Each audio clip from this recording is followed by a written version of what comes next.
Il n'y a pas de liberté sans résistance, écrivait Albert Camus.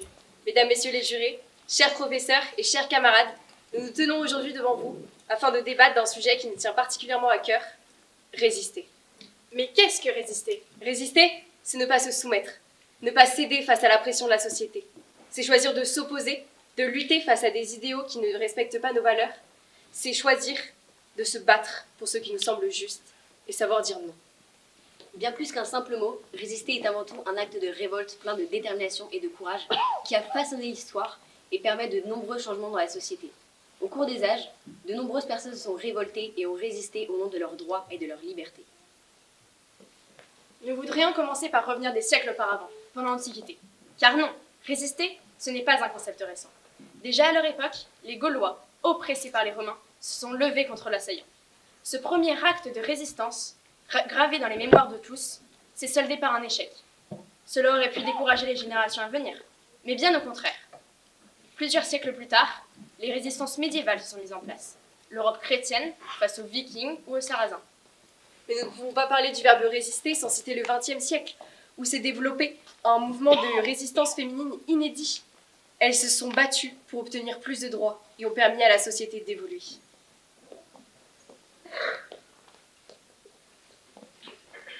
Vous allez me dire que résister est... Non, pas du tout. Je reprends, excusez-moi. Ce n'est pas le seul mouvement de résistance spectaculaire du XXe siècle. La Seconde Guerre mondiale. Voilà le théâtre qui a vu naître un mouvement de résistance historique. Une résistance qui a défié toutes les attentes, qui a donné espoir aux Français pour le futur, qui s'est faite par amour d'une patrie. Malgré tout, résister est encore un sujet actuel. Les discriminations envers les minorités sont présentes partout dans le monde et chaque jour, des personnalités se battent pour jouir de leurs droits. Résister est bien plus qu'une possibilité. Pour certains, c'est un combat vital, un cri lancé contre l'oppression, une lutte pour notre patrie et nos enfants. Résister, c'est savoir qu'on se bat pour un monde meilleur, libre et juste. C'est l'exploit des résistants pendant la Seconde Guerre mondiale.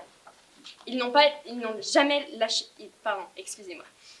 Le monde d'aujourd'hui, c'est grâce à eux qu'on a la chance d'y vivre. 150 000 personnes. Voici le nombre de résistants, le nombre de vies qui ont cru en leur capacité et qui ont protégé leur patrie au péril de leur vie. Leur courage restera à jamais un exemple à suivre.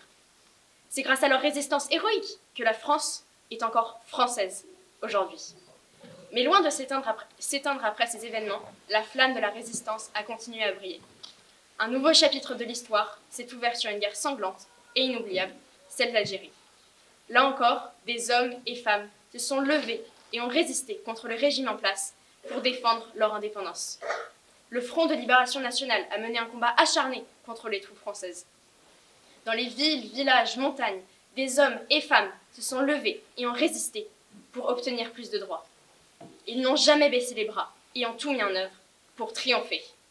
Cela a permis de mettre fin à 132 ans de colonisation et permettre un avenir plus libre pour leurs enfants.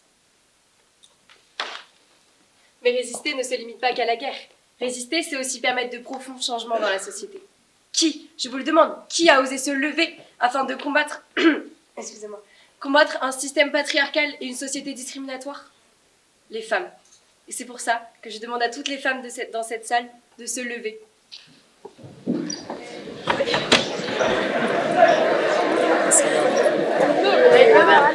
Et de se regarder.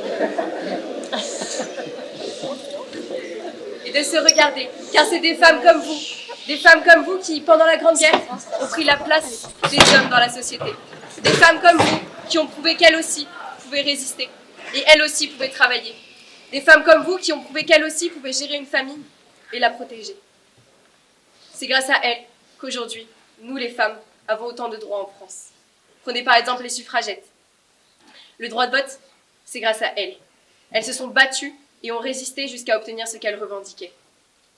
Nous nous devons de citer des personnages tels que Simone Veil, qui ont lutté et se sont battus pour obtenir des droits fondamentaux tels que le droit à l'avortement, comme Malala, qui, à peine âgée de 11 ans, a témoigné des horreurs que vivaient les filles dans son pays et qui s'est battue pour qu'elles obtiennent le droit à l'éducation. Sans résistance, le monde n'aurait pas évolué. Les mentalités resteront inchangées et les femmes n'auraient quasiment pas de droits. Dans la lutte pour que le monde change, nous devons aussi citer des personnages tels que Martin Luther King, ou Rosa Parks, qui se sont battus contre le racisme et ont permis le recul des discriminations et l'acceptation de tous dans la société. Vous allez me dire que résister est dangereux, qu'on peut laisser notre vie. Mais dans un monde où le seul fait d'être une femme est dangereux, le fait de vivre dans un pays instable et dangereux, qui vous empêchera d'oser faire quelque chose de bien? Alors posez-vous cette simple question. Si votre vie ou celle d'un de vos proches était menacée par une force que vous pouviez abattre avec votre ferveur, laisseriez-vous le destin faire de vous un pantin? J'ai bon espoir que certaines personnes parmi vous seraient assez courageuses pour se lever et résister, comme tant d'autres avant vous, comme Martin Luther King, qui a payé le prix de ce combat contre la ségrégation raciale aux États-Unis. Il connaissait les conséquences et savait que les enjeux de sa résistance et de son combat étaient bien plus importants que sa propre vie. Alors dites-moi, son sacrifice a-t-il été vain? N'est-il pas devenu un symbole de courage pour tous les Afro-Américains qui lui succèdent? Ou encore Malala, qui ne s'est pas plié face aux talibans. Tant de légendes à citer et vous continuerez de dire que résister est dangereux. Alors certes, tout est dangereux dans un monde comme celui-ci. Ont-ils vraiment eu tort de résister? Car oui, résister, ce n'est pas facile, mais ça en vaut la peine.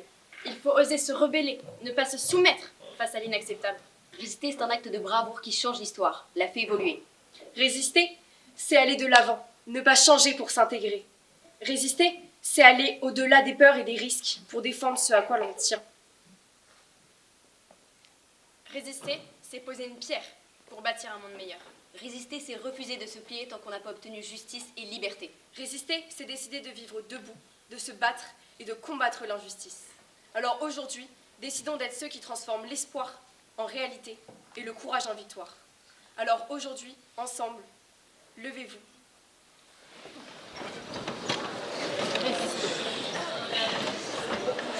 Et décidons de résister.